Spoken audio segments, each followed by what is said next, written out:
1, 2, 3, 4, 5, 6, 7.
Building a better Bay Area. Moving forward, finding solutions. This is ABC 7 News.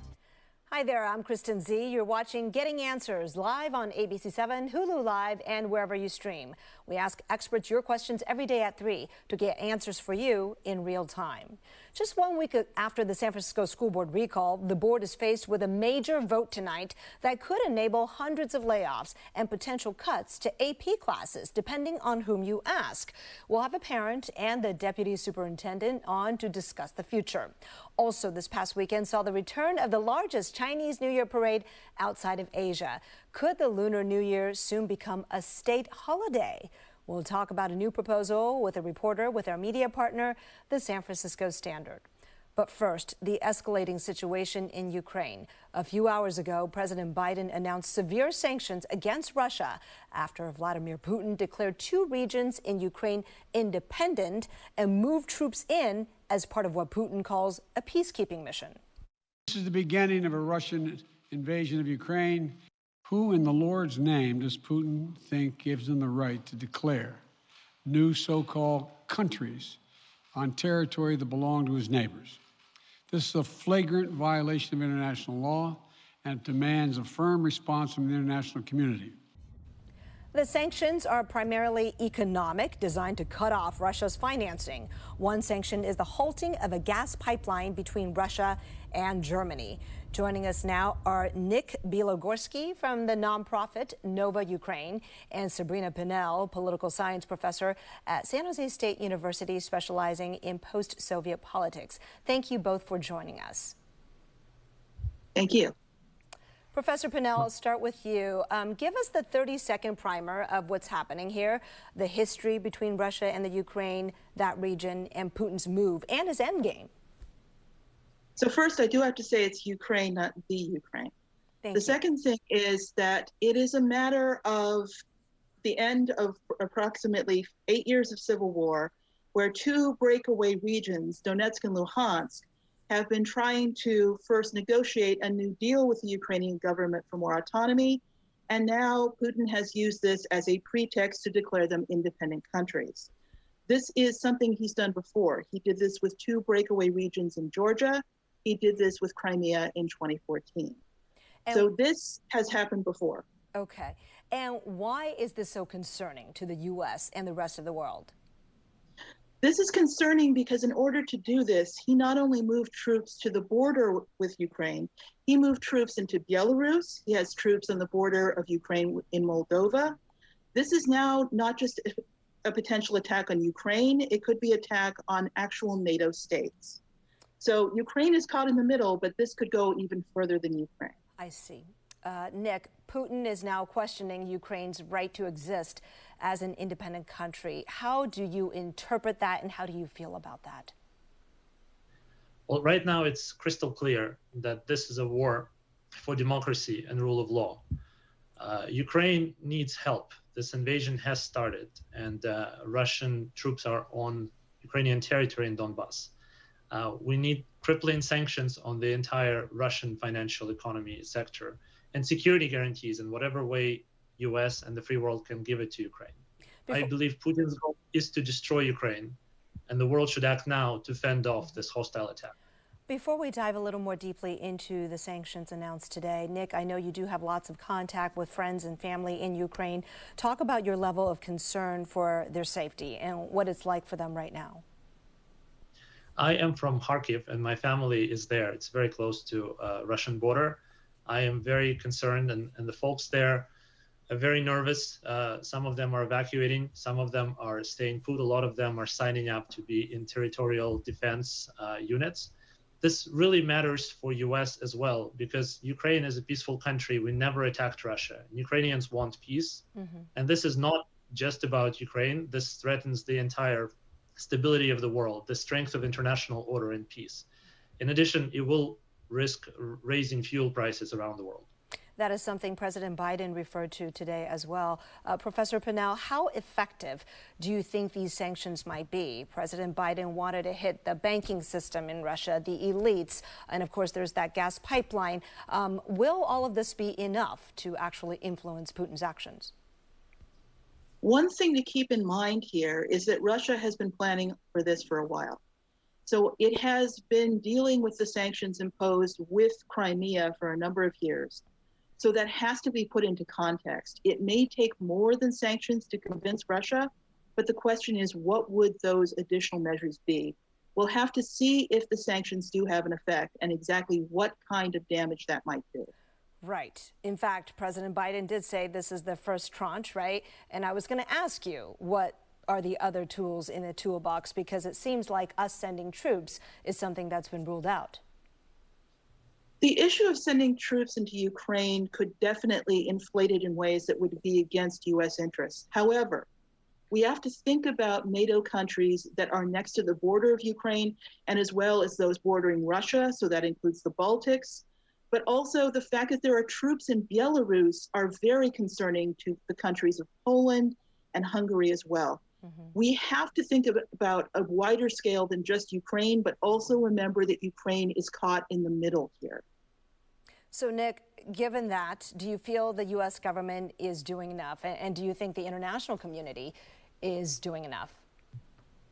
I'm grateful to U.S. and Europe for what is being done. Ukraine is not a NATO member, so we cannot count on direct military support and troops.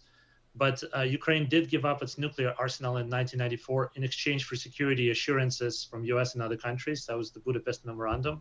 We do need help.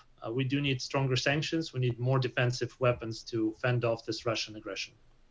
All right. Well, Professor Pinnell, if this really is Putin's attempt to rebuild what was the old Soviet Union, as many in the West sees it, what then is his next move?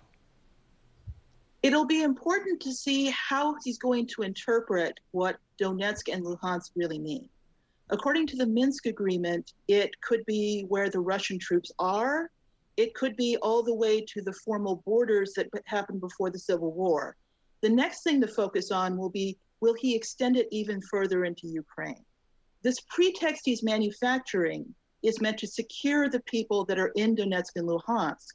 But if he claims to do that, he has to go further into Ukraine. That's when we have to get concerned, I think. Look, and in the context of all of this, Nick, of course, your charity continues its work providing aid to Ukraine. Can you talk a little bit more about that? What is it that you are able or unable to do right now? Yes, Nova Ukraine is our group. We have been helping Ukraine for the past 8 years since Euromaidan. Nowadays, we are talking to our partners in Ukraine and learning what they need most of. There is trainings for technical medicine to help civilians give first aid to each other in case of bombings. There is evacuation of folks from close to the ATO lines, and even buying food and supporting the kids in some of the areas of Ukraine. So we're just rolling out an additional humanitarian aid packages right now with Nova Ukraine, and we're fundraising from Ukrainian community in the Bay Area, which is sizable. There's at least 20,000 Ukrainians in the neighborhood of San Francisco. So where should folks go for more information if they are watching this and would like to help? They can help our fundraising efforts and donations at www.novaukraine.org. All right, Nick Bilogorsky from Nova Ukraine and Professor Sabrina Pinnell from San Jose State, thank you both so much. Appreciate it. Thank you. And we'll be right back to talk about what's happening at San Francisco Unified School District with a big vote tonight that can impact every single student. We'll be right back. In commercial break.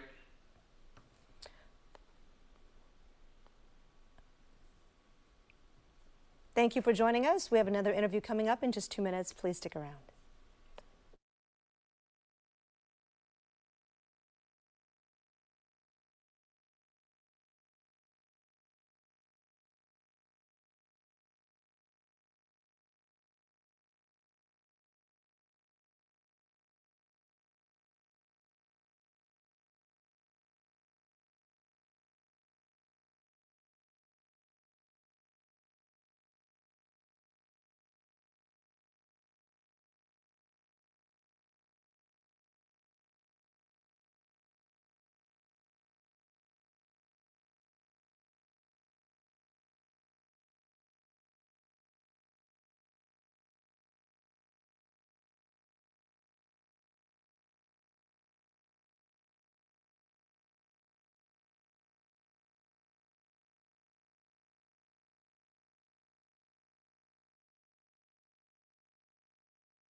Just 1 week after the recall election, San Francisco's school board is taking a critical vote tonight that will affect every student in the district. The board, with the recall members still on it for a few more days, will be approving pink slips and a deal cut with the union that would end what's called AP Prep.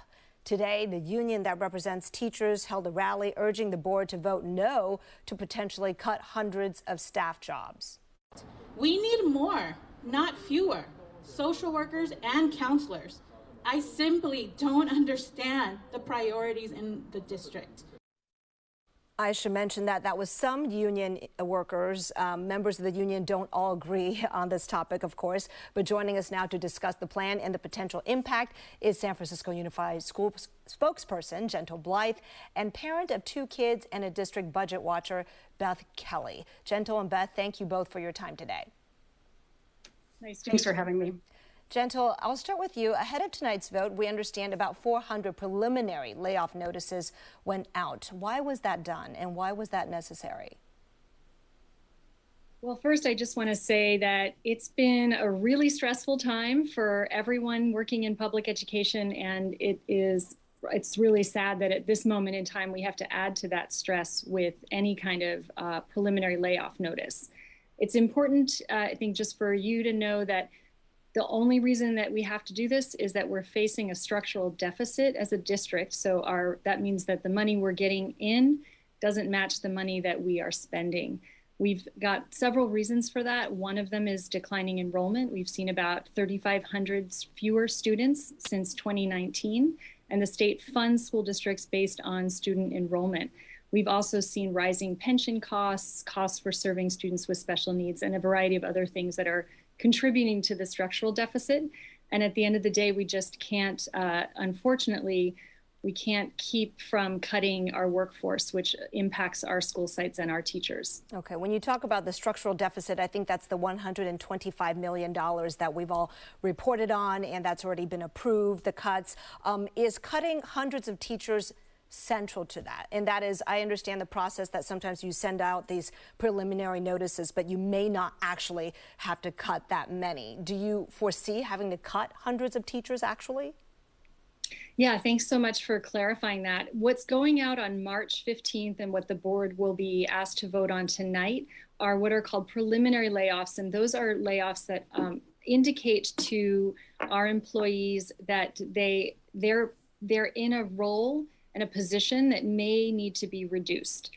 There's also a strong possibility that those people who receive those layoff notices will not, in fact, get a final layoff notice, because when certain positions will open up, when there are resignations or retirements, and then we can hopefully move any current employees whose positions might be eliminated into those roles that open up, as long as their skill set and credential area lines up. Okay. But some pain is unavoidable. The exact number we don't know yet. But look, also being voted on tonight is a tentative agreement the district and union leadership agreed to. There is a component in there that affects funding to AP prep. Beth, you've been watching this. What is it about that? And, you know, because a lot of people don't get what AP prep is. What is your concern? Right. Yeah. So kind of going back to the bigger picture, there was a balancing plan approved at the end of last year that is implementing a lot of cuts and changes. And this is leading to the very significant layoffs that are happening that Gentle just referenced. And one thing that was not on that list, so that's happening now, is a cut to something called AP Prep. And AP Prep is a bit of a misnomer. It is essentially funding that schools get for AP programs, representing AP programs. And what's happening there is those funds are going to be cut to schools. And that actually represents a huge amount of each school's budget. So for example, for Ruth Asawa School of the Arts, that represents 9% of their budget. For Lowell, that represents 15% of their budget. And so that's concerning because it's a big change and it wasn't one that was previously anticipated in the balancing plan. So what is your fear? That due to this loss of funding, there will be what? Cuts to teacher jobs and ultimately cuts to AP classes? Is that the line you're drawing here? Absolutely. So there's a couple of things that are going to happen. So under the current agreement, SFUSD provides what's called 3 prep periods. One allows an AP teacher to work 1 fewer period. Another prep period pays for a replacement teacher to teach for that 1 period. And then there's a third, almost like incentive payment to the school for having prep that is based on $600 times the number of AP tests taken. So you can basically break it down into thirds. And what's going to happen if this funding is cut is the AP teacher is going to lose their prep period. So they're going to work 1 period more for the same pay. That replacement teacher, they're going to lose funding to pay that replacement teacher, and they're losing funding for an additional period of school. So the impact on teachers is a bit of a double whammy because some are working more for the same amount of pay and others are going to lose their jobs. For students, it's slightly mitigated because, you know, it's kind of a wash. You get rid of the AP teacher's prep period, get rid of the replacement teacher, but then that additional class is going to be lost. And the fact of the matter is all of these high schools need to provide the core graduation requirements first. And sometimes we call it A through G requirements, which is how the University of California calls it. Okay, so I don't mean to cut you off, but we're running out of time, and I want Gentle to kind of comment on, because the district did put out a statement that says AP classes will not be reduced, and in fact, more students could possibly enroll in AP. Can you explain how that works? Yes, absolutely. So what we are proposing here and what the teachers union has agreed to, we have a tentative agreement with the teachers union, and tonight the board will be voting on that, is to reduce the additional prep period for teachers of AP. We have, as SFUSD, heard from the College Board that we are the only district they know of that has been providing that additional prep period. Every AP teacher, that is a teacher who teaches AP, will have a prep period, as every high school teacher does. It's just that we have this legacy practice that costs us $6.5 million a year, which has been going to fund an extra prep period. So it's not fair. It's not equitable for other teachers. That isn't the issue. So there is currently teachers are receiving an additional prep period. AP teachers are receiving an additional prep period. That's true. But what is being cut isn't just a prep period and a wash. There's also a whole amount of funding associated with that. That is a very considerable amount of funding. So I'm sorry, because we're almost out of time, I just want to see if, Gentle, if we can, can the district say that there will not be additional loss of teacher positions outside of the $125 million and the pink slips that are going out as a result of this AP prep and associated money being cut? Yeah, I think it's important to say that the reason why this is, and I want to say it's being suspended. So the AP prep, the additional AP prep period is being suspended, which will free up money that will contribute toward 2 bonuses that will be paid out to all certificated staff members. That's all teachers, counselors, nurses, paraprofessionals. We're also part of the teachers union. And so in addition to that, teachers who teach AP prep will be given a $3,000 stipend. So that is a pre-existing stipend under the labor agreement. Thank you both so much. I'm so sorry. This is such a complex issue that we wanted to kind of put out there for viewers to understand, but I can see it takes more discussions and more time. I do want to thank you both for coming on to kind of help us understand what is being discussed and voted on tonight. Thank you so much. I should let folks know that the Teachers Association, or the union, UESF, did reply just a short time ago. They offered its president, Cassandra Curiel, as a guest, but due to logistics and the late timing, we couldn't make it work, but we'll try to have her on another time. Thank you both so much. All right, we'll be right back with another discussion about making the Lunar New Year a state holiday. In commercial break. All right, we'll be right back with another discussion.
Saturday marked the return of the Chinese New Year parade in San Francisco. It was quite the celebration, with the familiar festive sights and sounds that delighted attendees after a one-year hiatus due to the pandemic. And it was in conjunction with the end of the Lunar New Year celebration that a Bay Area state lawmaker has introduced a new bill to actually make this occasion a state holiday in California. Joining us to talk about this and other parade highlights, reporter Han Lee with ABC7's media partner that shares our mission to build a better Bay Area, the San Francisco Standard. Han, nice to have you back. Hi, Kristen. Thank you for having me. I know you cover the parade and got great video and a unique perspective, and we're going to show them throughout the segment. I want to start, though, by asking you about AB 2596, Assemblyman Evan Lowe's bill proposing that the state make Lunar New Year a state holiday. You talk with Assemblyman Lowe. Why does he think this is so important? Why did he propose this? Yeah, so I think I got to sit down with Assemblymember Lowe last week. So he wants to make Lunar New Year one of the most important festival in our Asian culture to be a statewide holiday. So what he told me is it's an opportunity not only to uplift the Asian American culture, but also to celebrate the diversity in California. Speaking of diversity, it's not just the Chinese who celebrate Lunar New Year, of course. Which other immigrant groups do? And maybe you could talk about how big of a percentage they are of the state's population. Yeah, so Lunar New Year is widely celebrated in Asia, not only to China, but also in a lot of East Asian country or Southeast Asian country. In California here, we have about 6 million Asian residents, and that's about 15% of the state's population. So in particular, Chinese is about 1.6 million. So that's a significant amount of people celebrating Lunar New Year here too. Okay, so California, I think, currently recognizes 11 state holidays. Anything comparable for other racial or ethnic groups that recognizes their heritage or history?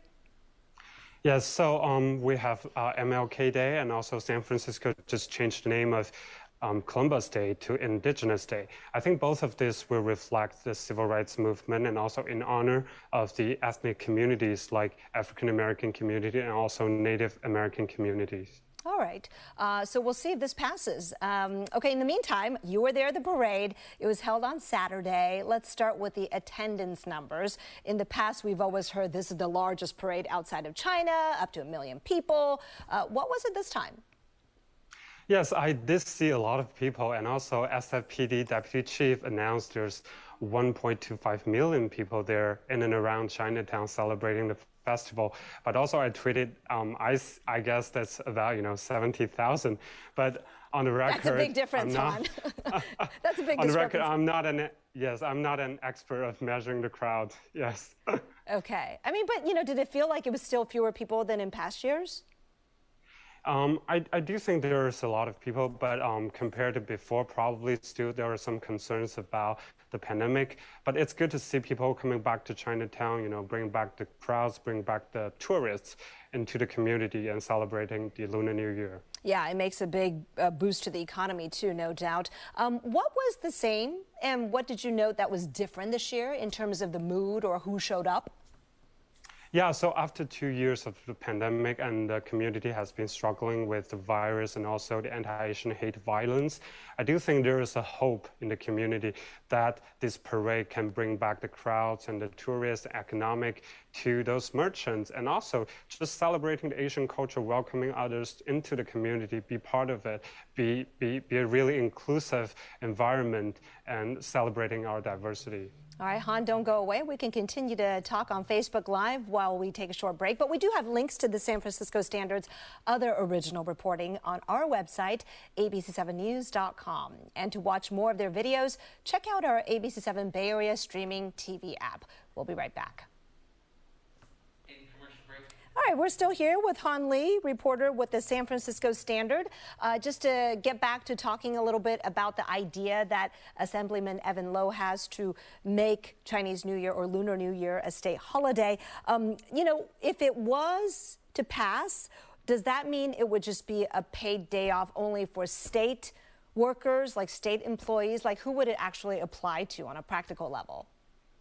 Yes, thank you for the question. So one of the biggest questions right now is who will have that day off. So as it will be public agency employees or university student or school district student, we don't know yet. And Assemblymember Lowe was telling me they're evaluating the fiscal impact of it, and they will make a plan upon that.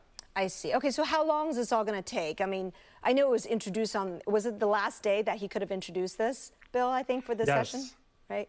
Yeah, so it's still in the legislative process, and they're still evaluating the fiscal impacts. So we don't know when it will happen, but I think a lot of legislative members are co-signing or supporting this legislature, and it's hopeful that it will pass. Okay, so it could be reality by next year, possibly, if they move, in a timely manner? Yes, and also one of the challenge is the implementation of this law, right? Because like a lot of Asian festivals, it's different every year. It's like the Lunar New Year, it's the first day of the lunar calendar. So, and on the calendar, it will change every year. So it might be a challenge for them to implement, and there will be a lot of coordinating work for implementing this Lunar New Year holiday too. That's true. That's true. I mean, every year it's a different date on the calendar, right? So that is something that none of the other holidays, have to contend with. Anyway, Han Lee, thank you very much. Always great getting your perspective and insight along with your SF Standard team. Thanks very much. Thank you, Christine. 8, 7, 6, 5 seconds, 4, 3, 2, 1. Thanks for joining us for this interactive show, Getting Answers today. We'll be here every weekday at 3, on air and on live stream, answering your questions. World News Tonight is coming up next, and I'll see you back here at 4 o'clock.